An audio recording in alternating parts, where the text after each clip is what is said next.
What's going on? Welcome to Asian Cosell. So I got one from Mick Hoops, and this is confirming Angel Reese is confirmed not playing in Unrivaled this year. So let's get into this video. So Angel Reese is officially out of Unrivaled. She will not be playing for the league. Like, Angel Reese is no question about it because our name in Unrivaled season 1, because you could argue whatever you want about Sabrina.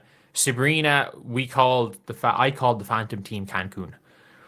She did not care. She was there half the games. Whereas Angel Reese, in fairness, other than the first maybe 3 to 4 games where she really struggled, she was exceptional. Like, Angel Reese had a really, really good Unrivaled. Like, she made an all Unrivaled team, and deservedly made an all Unrivaled team, by the way. Like, I'm not going to sit here and pretend that she wasn't really good. Especially at the end of it, like, she just has this weird ability to get into her opponent's heads and bring them into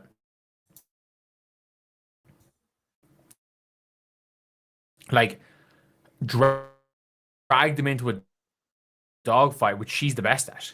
Like, she is actually, when it comes to Fee, opponents big want to go at her, which is what exactly you want as a player like Angel Reese. Like, it's one of those things where she's actually, especially in a 3-on-3 setting, where it's a lot of one-on-one, it's a lot of you versus me. She's actually really effing good at in that scenario. I thought she would have done really well in the 1v1 competition. And she's not in the league. Especially as someone who is the biggest star in the league.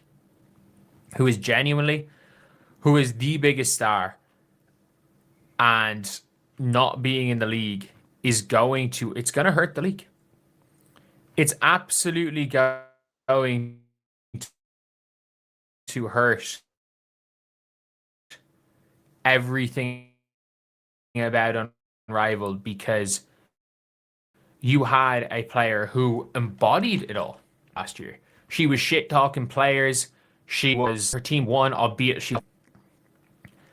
she was like a player that you wanted to watch playing Unrivaled. And it was not necessarily is her game the most exciting thing in the world, but it's not. But like, she's someone that she's someone that's able to, and this has nothing to do with, and people are like, oh, she's kind of living off Caitlin Clark, but like, she's someone who's able to attach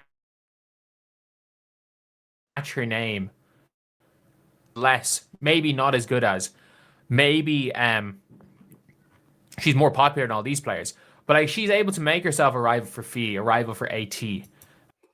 Okay, Mick. Okay, I'll give you that. I'll give you this.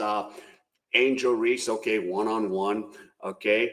But Unrivaled has some crap ratings, even with Angel Reese. I didn't even pay attention. The only reason I knew is I just listened to some of you content creators. Oh, Angel Reese. Angel Reese did that. But realistically, who the heck wants to follow Unrivaled?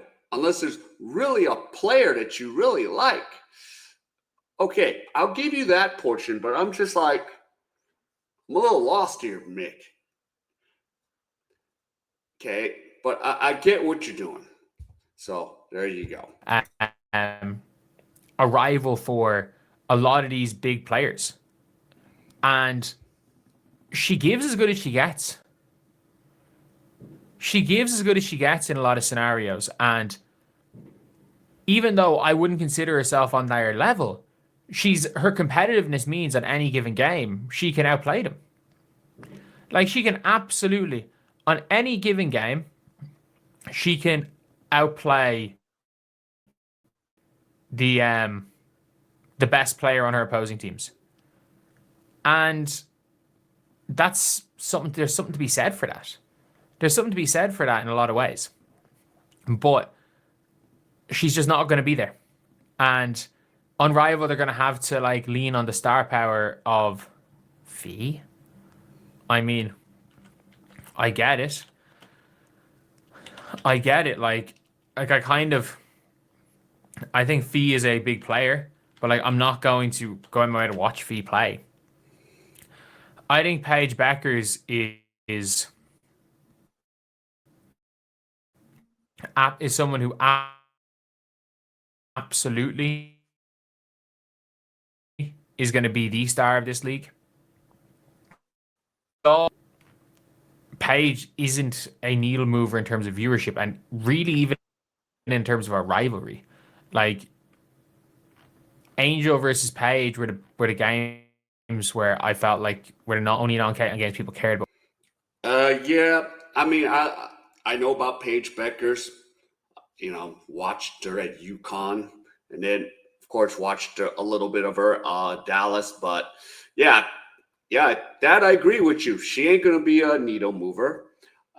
She even, of course, did that SB speech. You you gotta give all the black girls all the props and give them the coverage. But there's no needle movers, except I'm going to say it again, Caitlin Clark. And Clark ain't playing in this thing. Clark's the needle mover of all of this. And Unrivaled, I'm surprised there's all these investors, because if you're investing in Unrivaled, it's a losing game for a lot of them. I guess they're going to just say on their taxes, yep, it's a loss. I took a loss, took an L. Watching her play, and that was mostly because of this number 5. But yeah, I think it's not a great look for Unrivaled, especially because it's going to cost them a bit of money to get it's going to cost them quite a bit of money to get Malonga out of her Fenner deal. I know they don't need to do that, but like surely if she's going to tear up a contract that was pre-organized, I'm working off the assumption that that was reorganized, that was organized already before she tore up that contract. If it isn't, Malonga is probably playing for free essentially in Unrivaled this year, which wouldn't actually be the worst thing in the world. Play for free 1 year, and then later on, in a couple of years, like you'll make way more money because you bought yourself a deal. So yeah, what do you guys think? Do you guys think that Angel Reese is somebody that is going to change everything in Unrivaled? And look, even if it is watching to, I'm not even gonna say to hate watch, but watching out of like not really caring about her winning and watching to see her it is hate watching. Even if it is hate watching, you're still gonna hate watch Angel Reese. No one's gonna hate watch Paige because Paige is good. Like Paige is legit. And so is Angel Reese, but like there's the low lights for Angel Reese. And Well, the problem with Angel Reese is, no, we don't, as a basic fan, we don't hate her. It's just all the stuff she does. Okay? Number one, she did a little bit better this season, but still, she's going to sit there and go miss a bunch of layups 2 feet out. And she's 6'3", but she's too busy want to be a content creator. And then, she's showing herself off. And then she's sitting there going, oh, don't sexualize me as a player. And I'm just like, you put yourself out there, Angel. And even with Unrivaled, with Angel Reese, nobody really cared. I didn't even pay attention to what was going on in Unrivaled. We got other things to do, like watch some football during that time, watch the NBA, even if their ratings have gone to crap. Watch some NHL if you're a hockey fan. So yeah, there's at least rivalries. Like on any given game, Angel Reese could out duel Fee and come off the court doing the hootie hoo. And then on the next game, Fee could get hers back on Angel Reese and like go at Angel and after the game, and it would be something that people are going to talk about. Like I don't even know what stories there can be out of Unrivaled now. Like even Dejanay, who her and Satu basically had to fight each other in the 1v1 last year. Like even Dejanay isn't there. Like there's just I don't see like the ball 3v3 is a gimmick ball. It's actually gimmick ball. There's barely any basketball involved, real basketball involved in that. Or not even just some, I'm not even gonna say controversy, but some sort of rivalry and give us an actual reason to watch aren't even in the league this year. So I'm like, it's gonna be so hard to get into Unrivaled. Dude, Mick, you know this. It was so hard to get into it last year. Like nobody even paid attention to the basic fan base, unless you are what, placing bets on Unrivaled. Now, if I was going to pay attention, okay, I might place some bets. That might make me watch because of the betting. And yeah, it's just, basketball, that bunch of bricks. We have better things to do than watch Unrivaled. It really is because most of the biggest names aren't playing basketball right now. They're just not playing. So yeah, it's a tough one. It's genuinely a tough one for people that are watching that league because let's be real. Let's be real. The hierarchy of women's basketball in terms of names, it is first Caitlin, second Angel, third you probably are putting Sabrina purely because of her shoes. Fourth, Aja. No, she's again maybe the GOAT, but obviously her shoes as well. But like Sabrina has the most popular shoe, one of the most popular shoes on the market, so she's a massive name because of that. But yeah, so you've got all of that, and then you've got now the biggest name in Unrivaled is Paige. I mean, I don't know. I don't know. Like, are we gonna go out of our way to watch Paige? Like, I probably will because it's my job. Like, who's the next biggest name in the league? Lexi Hull, Aaliyah Boston. They don't even have Sophie Cunningham. They don't even have, if they had Sophie Cunningham, who's a bigger name than most of the people. But anyway, yeah, that's pretty much it. She's not playing. I'll see you. Okay, yeah.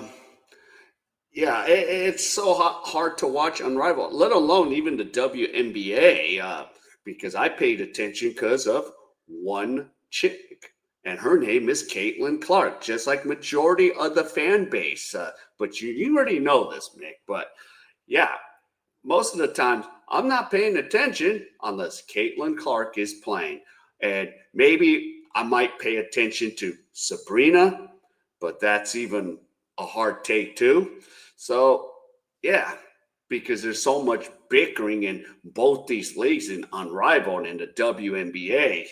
So, and it's become this very unlikable personalities in the W. So I'm just like, yeah, no Caitlin, no women's basketball. So yeah, it is what it is. And even with Angel Reese, okay, whatever you say, Mick, I might agree on some of the parts, but nobody even cared about Unrivaled. What's the highest rated Unrivaled? 500,000 was the highest viewed. Nobody even cared to watch. So yeah. All right, but shout out to Mick's Hoop Socks for this video. And if any of you enjoyed any of this content, please give me the HKO special. Help the king out. Hit the like, subscribe, and comment. And wherever you are, stay safe. And I'll see you in my next video.